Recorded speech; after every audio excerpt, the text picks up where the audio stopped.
নমস্কাৰ, মই মজিদ। বন্ধুসকল, পলকতে চাওঁ আজি 9টা গুৰুত্বপূৰ্ণ খবৰ।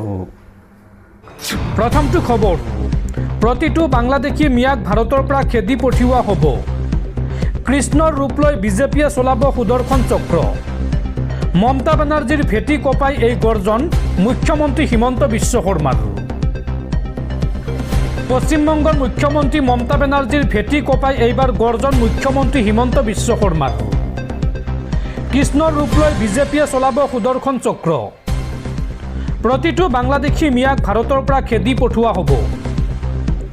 বাংলাদেশী মিয়াই হিন্দুৰ সভ্যতা আৰু সংস্কৃতিক সংকটত পেলাইছে। অসমত কোনোবাই বাবৰি মছজিদৰ কথা ক'লে মই তাক শেষ কৰি পেলাম।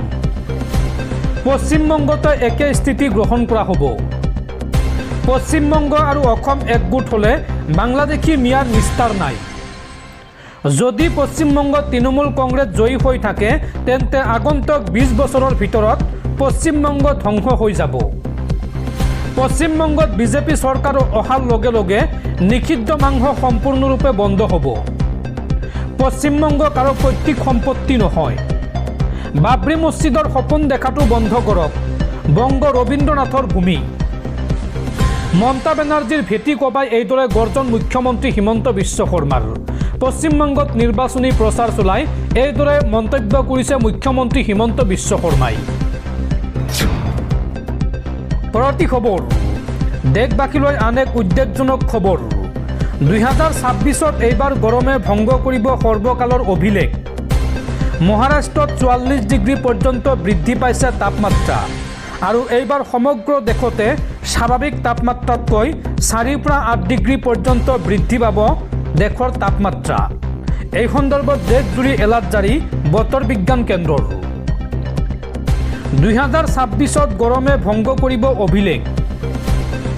এইবাৰ স্বাভাৱিকতকৈ 4 পৰা 8 ডিগ্ৰী পৰ্যন্ত বৃদ্ধি পাব পাৰে দেশৰ তাপমাত্ৰা। মে মাহৰ ভিতৰত দেশৰ কোনো কোনো ঠাইত তাপমাত্ৰা 50 ডিগ্ৰী স্পৰ্শ কৰাৰ সম্ভাৱনা আছে। এপ্ৰিল মাহতে প্ৰচণ্ড গৰমৰ কবলত পৰিছে সমগ্ৰ দেশ।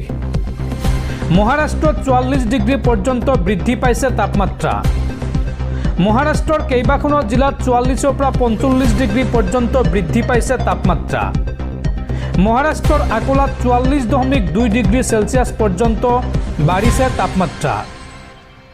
আৰু এতিয়া বিশ্বৰ আটাইতকৈ গৰম চহৰৰ তালিকাত স্থান লাভ কৰিছে মহাৰাষ্ট্ৰৰ আকোলা আৰু অমৰাৱতী। বিদৰ্ভৰ নাগপুৰ, ৱাৰ্ধা আৰু অমৰাৱতীয়ে এতিয়া বিশ্বৰ শীৰ্ষ 10খন উত্তপ্ত চহৰৰ ভিতৰত স্থান লাভ কৰিছে। আৰু প্ৰচণ্ড গ্ৰীষ্ম প্ৰৱাহক লৈ দেশজুৰি জাৰি কৰা হৈছে সতৰ্কবাণী। আগন্তুক দিনত অধিক ভয়ংকৰ হ'ব পাৰে গৰমৰ প্ৰকোপ। অৱশ্য ইয়াৰ মাজতে ভাগ্যৱান হৈ আছে উত্তৰ পূববাসী। নাতিশীতোষ্ণ বতৰৰ মাজত বিহুৰ আমেজ লৈ আছে অসমবাসীয়ে। ৰাতি হ'লে বৰষুণ দিয়ে, দিন হ'লেই ৰ'দ দিয়ে। পৰৱৰ্তী খবৰ, 17 এপ্ৰিলত ঘোষণা কৰা নহয় উচ্চতৰ মাধ্যমিকৰ চূড়ান্ত পৰীক্ষাৰ ফলাফল। হায়াৰ ছেকেণ্ডাৰী পৰীক্ষা দিয়া ৰাজ্যৰ লাখ লাখ শিক্ষাৰ্থীলৈ জৰুৰী খবৰ। 17 এপ্ৰিলত ঘোষণা কৰা নহয় উচ্চতৰ মাধ্যমিকৰ চূড়ান্ত পৰীক্ষাৰ ফলাফল। সামাজিক মাধ্যমত চৰ্চিত উৰা বাতৰিক লৈ স্পষ্টীকৰণ ৰাজ্যৰ শিক্ষা বিভাগৰ। দৰ্শকসকল, আৰু বহুতো গুৰুত্বপূৰ্ণ খবৰ আছে। তাৰ আগতে আপোনাক জনাওঁ যে যদি আপুনি এতিয়ালৈকে এইটো ভিডিঅ'ত লাইক কৰা নাই তেন্তে এতিয়াই ভিডিঅ'টোত লাইক কৰি দিয়ক। আৰু এনেকুৱা ধৰণৰ ভিডিঅ'সমূহ নিতৌ চাবলৈ চেনেলটো ছাবস্ক্ৰাইব কৰি কাষত থকা বেল আইকনটো প্ৰেছ কৰি ৰাখক। পৰৱৰ্তী খবৰ, দেশত পুনৰ ভয়ংকৰ বিমান দুৰ্ঘটনা। এইবাৰ 2 যাত্ৰীবাহী বিমানৰ মাজত প্ৰচণ্ড খুন্দা। ভাঙি গ'ল বিমানৰ বিশেষ অংশ। দিল্লী বিমানবন্দৰত আকাশা আৰু স্পাইজেট বিমানৰ মাজত প্ৰচণ্ড সংঘৰ্ষ। ভয়ংকৰ ঘটনাৰ পৰা কথমপি ৰক্ষা পৰিল শ শ যাত্ৰী। পৰৱৰ্তী খবৰ, আজিৰ পৰা আৰম্ভ পবিত্ৰ হজ যাত্ৰা। ৰাজ্যৰ লাখ লাখ মুছলমান লোকলৈ জৰুৰী খবৰ। আজি গুৱাহাটীৰ পৰা প্ৰথমটো হজ যাত্ৰীৰ দল উৰা মাৰিব ছৌদি আৰৱ অভিমুখে। সাজু হৈছে উত্তৰ পূৰ্বাঞ্চলৰ 2596 গৰাকী হজযাত্ৰী। আৰু আজি সন্ধিয়া 6 বজাত হাজীসকলৰ কুশল মংগলৰ বাবে হ'ব সমূহীয়া দোৱা। পৰৱৰ্তী খবৰ, দেশবাসীলৈ বেয়া খবৰ, অৱনমিত হৈছে ভাৰতীয় অৰ্থনীতি। IMFৰ সূচাংকত বিশ্বৰ শ্ৰেষ্ঠ অৰ্থনীতিৰ শীৰ্ষ 5খন ৰাষ্ট্ৰৰ তালিকাৰ পৰা বাহিৰ হ'ল ভাৰতবৰ্ষ। আন্তঃৰাষ্ট্ৰীয় মুদ্ৰানিধিৰ এই সূচাংকত এইবাৰ ভাৰতৰ স্থান 6ষ্ঠ। পৰৱৰ্তী খবৰ, বিহুৰ আনন্দৰ মাজতে ৰাজ্যবাসীলৈ বেয়া খবৰ। এইবাৰ দুৰ্ঘটনাত পতিত হৈছে বিহু দলৰ বাহন। এই ভয়ংকৰ দুৰ্ঘটনাত 13জন লোক আহত হৈছে আৰু ইয়াৰে 4জনৰ অৱস্থা অতি সংকটজনক।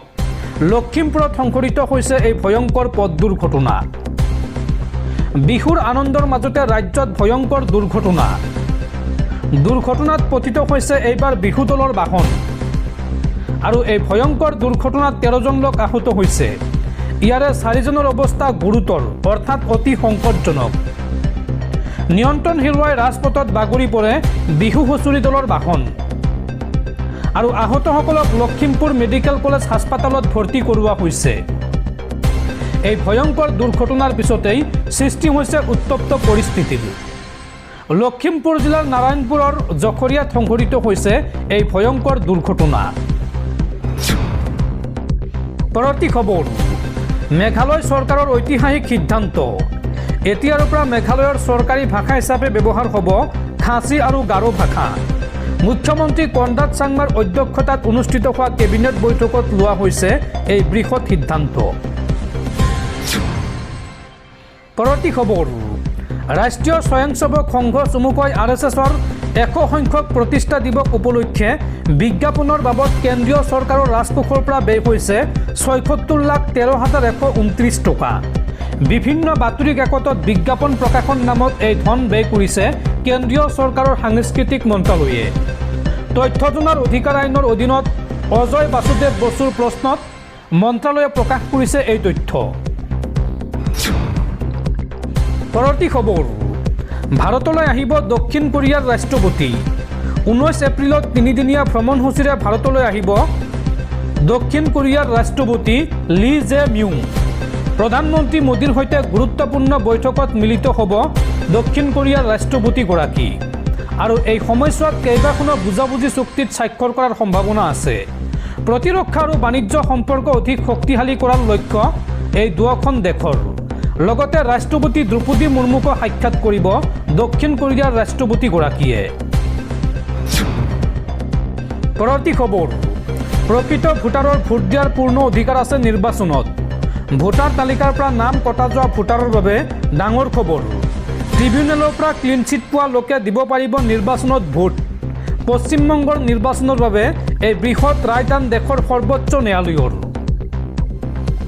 ভোট দিয়াৰ পৰা কোনেও বঞ্চিত হ'ব নালাগে। সংবিধানৰ অনুচ্ছেদ 142 প্ৰয়োগ কৰি এই মন্তব্য দেশৰ সৰ্বোচ্চ ন্যায়ালয়ৰ। কোনো এজন প্ৰকৃত ভোটাৰ যাতে ভোট দিয়াৰ পৰা বঞ্চিত নহয়। পশ্চিমবংগত 34 লাখ লোকৰ নাম কটা যোৱাৰ পিছতে এই ভাষ্য সুপ্ৰিম কোৰ্টৰ। স্পেচিয়েল ট্ৰিবিউনেলে 21 এপ্ৰিলৰ ভিতৰত এই সন্দৰ্ভত ল'ব চূড়ান্ত সিদ্ধান্ত। তেওঁলোকে প্ৰকৃততে ভোট দিব পাৰিবনে নাই সেই সিদ্ধান্ত ল'ব ট্ৰিবিউনেলে আৰু ভোটদানৰ তাৰিখৰ পূৰ্বেই এই সন্দৰ্ভত সিদ্ধান্ত দিয়াৰ বাবে নিৰ্দেশ দিছে দেশৰ সুপ্ৰিম কোৰ্টে। এনেকুৱা ভোটাৰক লৈ বিশেষ তালিকা প্ৰস্তুত কৰাৰ বাবে নিৰ্দেশ দিছে দেশৰ সৰ্বোচ্চ ন্যায়ালয়ে। ট্ৰিবিউনেলৰ পৰা ক্লিন চিট লাভ কৰিলে নিৰ্বাচনত দিব পাৰিব ভোট। এই মন্তব্য দেশৰ উচ্চতম ন্যায়ালয়ৰ। পৰৱৰ্তী খবৰ, কথাৰ চাটুকাৰিতাৰে চলাইছিল চৰকাৰ। সাধাৰণ মানুহৰ হাহাকাৰ অৱস্থাৰ বিপৰীতে দুৰ্নীতিৰ অথাই সাগৰত ডুবিছে নেপাল। বলেনছা নেতৃত্বাধীন নতুন চৰকাৰে পূৰ্বৰ 7 গৰাকী প্ৰধানমন্ত্ৰীসহ 100 গৰাকী মন্ত্ৰীৰ পৰ্বতসম সম্পত্তিৰ তদন্তৰ নিৰ্দেশৰ পাছতে বহু নেতাৰ আত্মগোপন। দিল্লীৰ পৰা ডুবাই পৰ্যন্ত নেপালৰ ৰাজনীতিকৰ সম্পত্তিৰ সন্ধান। নেপালৰ নৱনিৰ্বাচিত প্ৰধানমন্ত্ৰী বলেনছাহে পূৰ্বৰ 7 গৰাকী প্ৰধানমন্ত্ৰী আৰু 100 গৰাকী মন্ত্ৰীৰ পৰ্বতসম সম্পত্তিৰ তদন্ত কৰিবলৈ নিৰ্দেশ দিছে। লগতে এই তদন্তৰ আওতাত আহিব পূৰ্বৰ বহু বিয়াগুম চৰকাৰী বিষয়াও।